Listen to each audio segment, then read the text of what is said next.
बिस्मिल्लाहिर्रहमानिर्रहीम। अस्सलामुअलैकुम जी स्टूडेंट्स, उम्मीद है आप लोग ठीक ठाक होंगे, खैरियत से होंगे। आज हम करेंगे क्लास 10 की बायो है हमारे पास। जैसा कि आप जानते हैं हम कर रहे हैं चैप्टर नंबर 10, ठीक है, मीन्स के चैप्टर नंबर 1। और आज हमारे पास जो टॉपिक है वो है लेक्चर नंबर 8 का एम्फीसीमा। तो चलें इसको स्टार्ट करते हैं। एम्फीसीमा क्या है? इससे पहले हम आप जानते हैं हम रेस्पिरेटरी डिसऑर्डर्स कर रहे थे और हमने पहले ही डिसऑर्डर्स कर ली थी, यानी कि ब्रोंकाइटिस। आज हम करेंगे एम्फीसीमा। चलें बच्चे, क्या कहते हैं, साथ साथ मैंने आपको पहले बताया नोट्स तैयार करने हैं आप लोगों ने। हेडिंग है हमारे पास, ब्रेक स्टार्ट होती है, emphysema is the destruction of the walls of the alveoli. कहते हैं एम्फीसीमा होता क्या है? एम्फीसीमा एक ऐसी डिसऑर्डर है जिसमें क्या होता है, जो एल्वेलाई है उसकी जो दीवारें हैं वो टूट जाती हैं, उनकी डिस्ट्रक्शन हो जाती है। तो इसकी हेडिंग है एम्फीसीमा। अंडरलाइन किया हुआ है मैंने, ब्रैकेट शुरू होती है एम्फीसीमा से। Emphysema is the destruction of the walls of the alveoli. It results in the larger sacs but with less surface area for exchange of gases. अब कहते हैं जब ये बंदे को डिसऑर्डर हो जाती है तो क्या होता है कि इट रिजल्ट्स इन लार्जर सैक्स, जो थैलियाँ होती हैं एल्वेलाई की, वो क्या होती हैं, बड़ी हो जाती हैं क्योंकि उनकी दीवारें टूट गई हैं। अगर आप गौर करें तो आपको जो डायग्राम नज़र आ रही है आपके सामने, तो बेसिकली ये दोनों डायग्राम जो हैं हमारे पास, अगर आप गौर करेंगे तो हमारे पास ये चीज़ वो हमें बताना चाह रहा है कि जो लेफ़्ट वाली है उसमें देखें, जो आपको पोर्शन नज़र आ रहा है उसमें शॉर्ट है, यानी कि छोटे छोटे हिस्सों को जो है ना वो उसने डिवाइड किया हुआ है।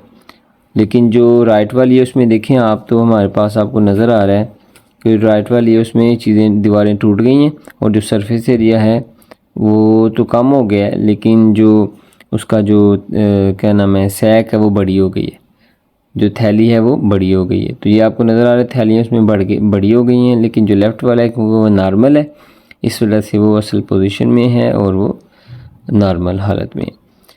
तो दोबारा सुन लें वो क्या कहता है, emphysema is the destruction of the walls of the alveoli. कहता है एम्फीसीमा क्या होता है, ये जो एल्वेलाई होती है उसकी दीवारें होती हैं और वो टूट जाती है इसमें।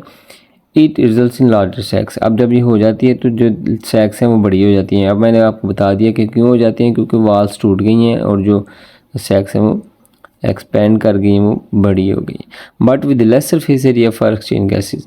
लेकिन बड़ी तो हो गई हैं, लेकिन जो गैसों का तबादला करने के लिए जो सरफेस एरिया चाहिए था वो कम पड़ गया, ठीक है, तो ये कम पड़ गया है। इस तरह से ब्रैकेट बंद हो गई। दूसरी हेडिंग है as the lung tissue breaks down. कहते हैं जो ही लंग के जो टिश्यूज हैं वो ब्रेक डाउन होते हैं, as lung tissue break down the lungs do not come back to their original shape after exhalation.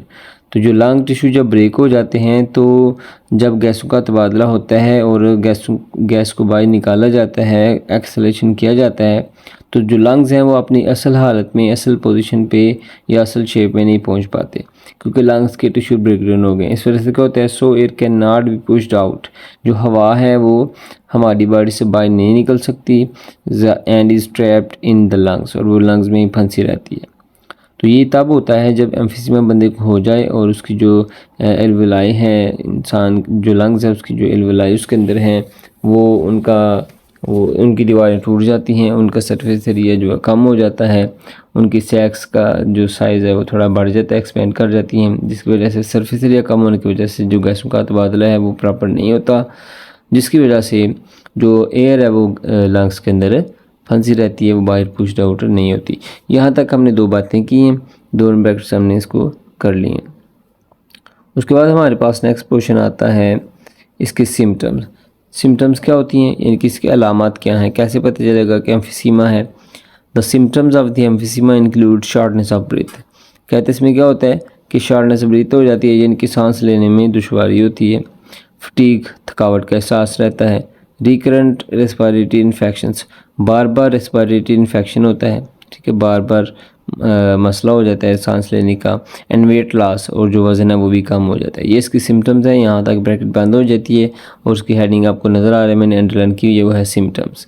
उसके बाद हमारे पास यहाँ से अच्छा देखें, यहाँ पे एक शॉर्ट क्वेश्चन पूछा जा सकता है, सिर्फ इतना सा, right the symptoms of the emphysema. फिर आपने ये 1.5 लाइनें लिखनी है, इतनी काफ़ी हो जाएगी। लेकिन उसके बाद अगली बात अगर आपसे पूछ ले, वो भी आप देख सकते हैं कि अगली हेडिंग, अगली जो ब्रैकेट है वो देखिए, by the time of the symptoms of emphysema appear. कहते हैं जब तक जो एम्फिसीमा की जो अलामात हैं वो ज़ाहिर होती हैं, the patient has usually lost 50 to 70% of his lung tissue. अंदाज़ा करें, वो कहते हैं कि जब तक एम्फिसीमा की सिम्टम्स ज़ाहिर होना शुरू होती हैं, जो पेशेंट है, जो मरीज़ है, वो तकरीबन अपना 50 से 70% जो लंग टिश्यू है वो लॉस कर चुका होता है। तो अंदाज़ा करें कि किस कदर एम्फिसीमा जो वो कह लें कि ऐसी बीमारी है जिसमें हमें काफ़ी देर बाद पता चलता है कि ये बीमारी है, क्योंकि हमें सिम्टम्स जो है वो काफ़ी देर बाद जब वो ज़ाहिर होना शुरू होती हैं, जब तक जो लंग टिश्यू है वो तकरीबन 50 से 70% जो है, या 50 से 70% जो है वो लॉस हो चुका है उसका। बहरहाल चलें, ये हमारे पास इसकी नेक्स्ट हेडिंग है। उसके बाद नई ब्रैकेट हमारे पास शुरू होती है, the level of oxygen in the blood में गेट सो लो। अब कहते हैं जो ऑक्सीजन का लेवल है ब्लड के अंदर वो इतना कम हो जाता है, that it can cause serious complications, के ये सीरियस जो कॉम्प्लिकेशंस हैं वो भी काज कर सकता है, यानी कि जो सीरियस कह लें पेचीदगियाँ हैं, ठीक है, तो वो भी यानी कि हमने कि ये मज़ीद बढ़ा के जो है वो नुकसान पहुंचा सकती है हमारी बॉडी को। तो इस वजह से इसको हमने जहन में रखना है। बहरहाल ये हमारा छोटा सा टॉपिक था, हमने क्लियर कर लिया। उसके बाद हम चलते हैं, ज़रा हमारे पास आ जाता है निमोनिया। तो ये इंशाल्लाह हम इसको नेक्स्ट वीडियो में देखेंगे। ठीक है बच्चों, बहुत शुक्रिया। अस्सलाम वालेकुम, अल्लाह हाफिज़।